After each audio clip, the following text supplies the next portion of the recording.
all of the difference that we make through Poverty Truth is through relationships. One of those key relationships has been with the Chamber of Commerce. We looked at a whole host of ways of building a relationship to look at decision making about services we offered, but the one thing that we came back to time and time again was the impact that mental health has on workforces, and about how employers can support people in that area, because there's a spiral. Once people get mental health problems in the workplace, what happens is sometimes they find it hard to survive in work, sometimes they lose their jobs, and once they're out of actually work, getting back into work is incredibly difficult for them. Nobody is happy being having mental health. It can happen to anybody, so we just don't want them to be discriminated.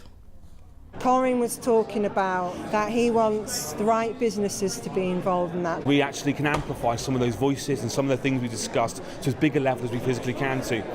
We're interested in working with civic businesses at the Chamber of Commerce, not just the most successful ones, about those who understand their place in communities and about exactly what they can give back to communities. And they have a real responsibility to make sure that their workforce are as supported as they can be. One of the city shapers that we were working with, obviously he's had experience of mental health himself, and obviously he had to take time off to try and improve his health, which was very surprising because we didn't realise that at the time, with work and whatever that he was going through, that not a lot of his colleagues obviously knew, but they managed to pick up on it and obviously says, well, go and get yourself better.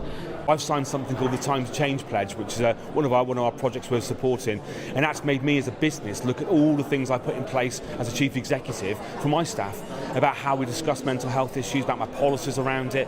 We're changing all of our policies, so regardless of personnel change, those are embedded in our business forever now. I had a good experience with support in the workplace once, and it's cost effective as well. It's good for business to have a healthy work environment. And what we hope is that businesses across Wolverhampton and across the Black Country will sign up to the Time for Change Mental Health Pledge, and they'll really look at how they can look after the well-being of their staff to keep people in work, and therefore we're not getting people into that cycle of poverty.